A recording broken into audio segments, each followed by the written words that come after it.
भाऊसाहेब, आज सकाळपासूनच मंडळींची प्रकृती नाजूक होती, अंगी त्राण नव्हते, त्यात आपली बग्गी येऊन उभी, म्हणून आम्ही ठरवले की इतर मंडळी समवेत घेऊन पुढे निघावे. पण बग्गीपर्यंत पोहोचतो तो काय, मंडळी मागोमाग हजर.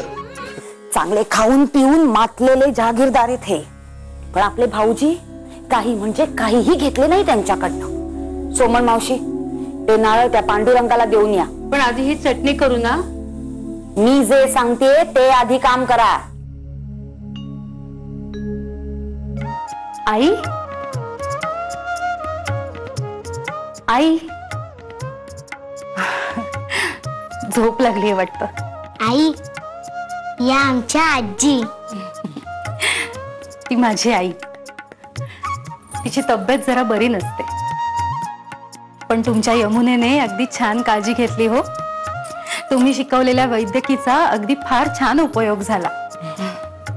आणि आई, आजींनी मला सांगितले होते की ती बाहेरची जास्वंदीची कळी आहे ना, ती जेव्हा उमलेल तेव्हा तू येशील. आणि आई, अगदी तसेच झाले. नमस्कार गोपाळ. आपण सारे चालात हे फार उत्तम झाले. बाळम भटजींकडून सारा वृत्तांत ऐकलाच होता, परंतु प्रत्यक्ष परिचय होणेही अगत्याचे होते. आपल्या पिढीतील तरुणांमध्ये विचारांची देवाणघेवाण व्हावी हे अतिशय महत्वाचे आहे असे आम्हास वाटते. आपण काहीच बोलत नाही आहात. आमच्यापाशी बोलण्यासारखे काही आहे असे आम्हास नाही वाटत. आपण असे घाबरून थांबणार? आपल्याला यमीस भेटायला हवे. अरे पण मला भीती वाटते. तू जास्ती शेरपटपण करू नको. मी आहे ना. चल. काय चल? कुठे चाललाय? ही बायकांची खोली आहे. पण आमची यमी आत आहे. आम्ही तिला भेटायला चाललो आहोत. यमी, ठीक आहे ठीक आहे, तुम्ही जाऊ शकता. थांबा, पण एका अटीवर. अटीवर?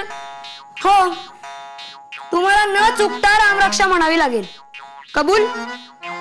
एवढंच ना? आत्ता म्हणतो. हा, म्हणा म्हणा. श्री गणेशाय नमः. अस्य श्री राम रक्षा स्तोत्र मंत्रस्य बुद्ध कौशिक ऋषी श्री सीता रामचंद्रो देवता अनुष्टुप चंदाह. चुकले, तुम्ही हारले. आता तुम्ही भेटू नाही शकणार. वा वा, असं कसं म्हणजे काय? तुम्ही आज कबूल केलेली ना. पण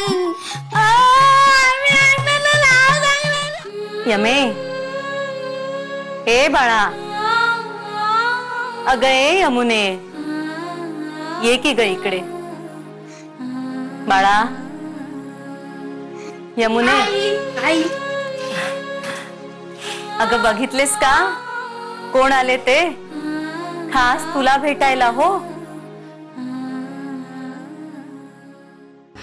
कळले ना, आपण इतक्या लांबून कुणाला तरी भेटायला आलो, अगदी आपले खास मायेचे माणूस म्हणून. पण त्या माणसाला काही आपण इथे आलेले आवडलेले दिसत नाही. जाऊ दे, काय करणार. चला आपण आपल्या घरी जाऊया. एवढेच होते तर मायेच्या माणसाच्या लग्नास का नाही आलीस? ते किती वाट बघत होते. काय दाटुनिया येता मेघ भरे आकाश. यमे, रागावलीस का ग माझ्यावर? पण तू काही बोलू नकोस माझ्याशी. खरेच चुकले ग माझे.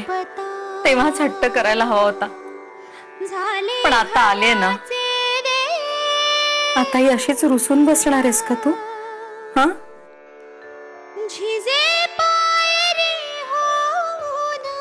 नाही.